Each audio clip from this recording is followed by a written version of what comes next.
여러분 안녕하십니까, 강신업 변호사입니다. 제가 몇 차례 걸쳐서 코로나19 백신의 위험성을 알려드렸습니다.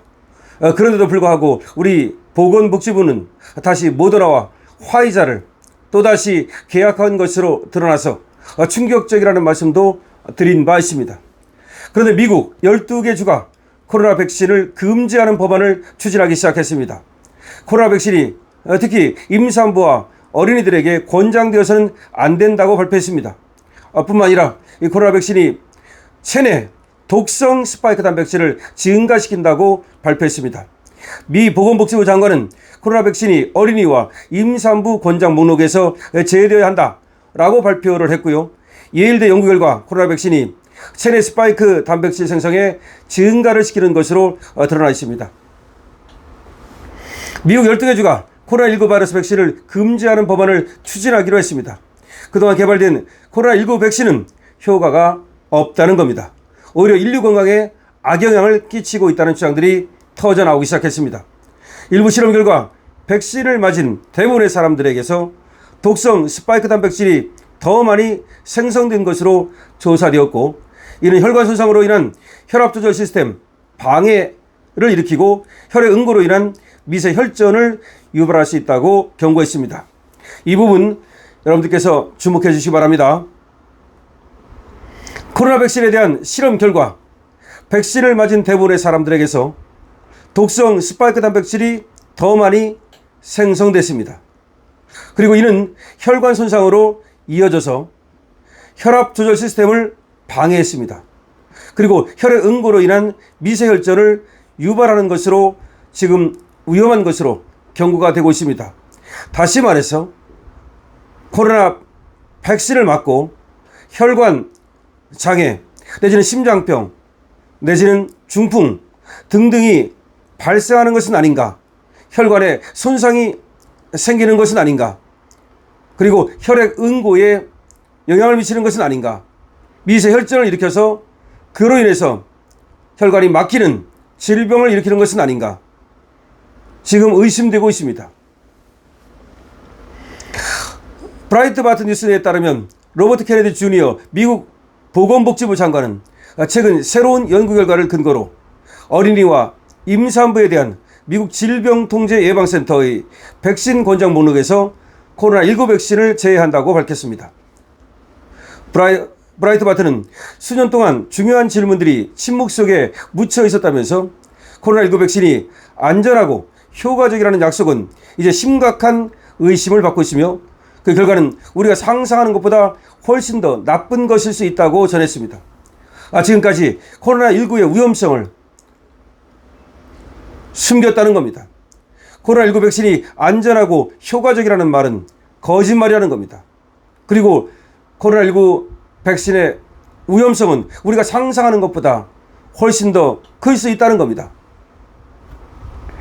복합 약물 처방을 포함한 코로나19 LA 환자 치료에 관한 최초 논문의 제1저자인 픽터 맥컬러 박사는 백신 초기 배포 시점부터 스파이크 단백질 위험성에 대해서 대중에게 경고해 왔습니다. 이 백신이 스파이크 단백질, 다시 말하면 독성 스파이크 단백질을 증가시킨다는 겁니다. 그는 지난 5월 21일 미국 상원 청문회에서도 코로나 백신 부작용과 관련된 경고를 재차 강조했습니다. 그러니까 지금 복합 약물 처방을 포함한 코로나19 LA 환자 치료에 관한 최초 논문의 제1저자인 피터 맥컬러 박사가 이 백신이 위험하다는 것을 상원에 나가서 청문회에서 밝히고 그리고 그 부작용에 대한 경고를 하고 있는 겁니다. 미국 예일대학교도 최근 연구에서 백신 접종 후 독성 스파이크 단백질이 체내에 남아있을 뿐만 아니라 시간이 지남에 따라 증가한다는 사실을 확인했습니다.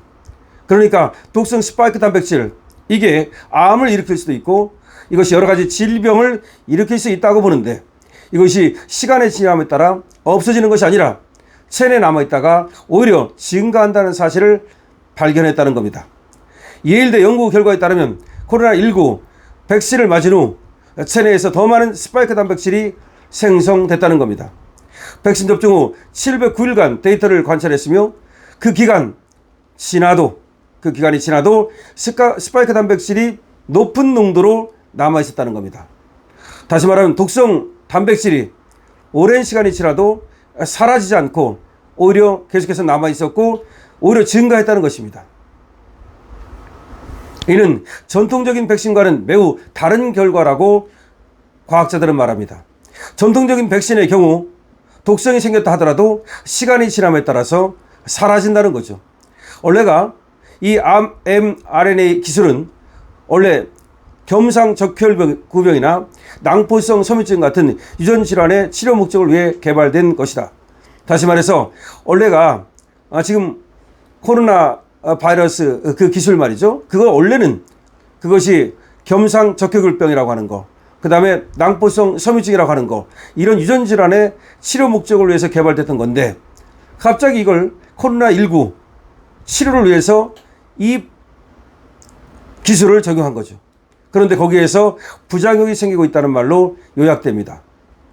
현재 백신 접종을 한 사람들의 체내 스파이크 단백질을 제거할 수 있는 의학적 방법은 없는 것으로 알려지고 있습니다. 그러니까 우리 같이 문재인에 의해서 이 주사를 맞았는데 우리 몸속에 체내 스파이크 단백질이 들어가 있는 거죠. 그리고 이걸 제거할 수 있는 방법이 없다는 겁니다.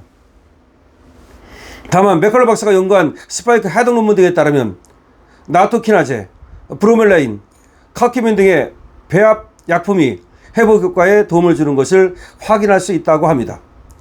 한편 스파이크 단백질은 코로나19 바이러스의 표면에 있는 돌기 모양의 단백질을 말합니다. 이 단백질은 인체 세포의 ACE2 수용체에 결합해서 세포 안으로 침입하면서 감염을 일으키는 그런 단백질입니다. 즉 바이러스가 몸에 침투하는 열쇠 역할을 하는 것을 말합니다. 자, 어쨌든 간에 말이죠. 독성 스파이크 단백질, 이게 문제가 되는 것이죠. 정리하자면 미국은 12개 주에서 코로나 백신을 금지하는 법안을 추진하기 시작했습니다. 뿐만 아니라 코로나 백신을 어린이와 임산부에게는 권장 목록에서 제외시킵니다. 뿐만 아니라 예일대 연구 결과 코로나 백신은 체내 스파이크 단백질 생성의 증가에 작용을 해서 결국 우리 몸에 나쁜 영향을 가져오는 것으로 얘기가 되고 있습니다. 자, 여러분들은 이제 어떻게 생각하십니까? 아직 물론 ING이긴 하지만 코로나19 백신은 너무나 위험해서 우리가 안전하게 맞기에는 그럴 수 없다는 생각이 저는 합니다. 그리고 정부에서 말이죠, 이런 코로나 백신을 의무적으로 맞게 해서는 안 됩니다. 선택적으로, 그것도 맞고 싶은 사람만 맞는 겁니다. 강제 접종을 해서는 안 됩니다. 그 우리 국민을 마루타로 만드는 겁니다. 문재인은 우리 국민을 마루타로 만들었습니다. 그래서 그 백신을 맞고 수많은 사람이 사망한 것으로 지금 추정되고, 그로 인해서 알 수 없는 질병에 걸린 사람도 많고, 그로 인해서 아까 얘기했던 것처럼 혈관질환이나 심장질환이나 내지는 암이나 이런 것들이 발발했다는 의심도 강하게 듭니다. 더 이상 이 코로나 백신이 안전하네, 효과적이네, 그런 선전선동을 해서는 안 됩니다. 그거는 제약사 살찌우는 것에 지나지 않고 우리 국민을 마루타로 만드는 겁니다. 여러분들 어떻게 생각하십니까? 여러분들의 의견을 댓글로 달아주시기 바랍니다. 강신업TV에 대한 응원은 좋아요와 구독으로 주시기 바랍니다. 강신업TV에 대한 사랑은 여러분께서 또 구독, 좋아요 외에도 공유 등 여러 가지 방법으로 강신업TV 응원할 수 있습니다. 222번, 2번 이겨라 222번, 이것도 역시 댓글 다는 것만큼이나 강신업TV를 응원하는 방법입니다. 강신업TV입니다.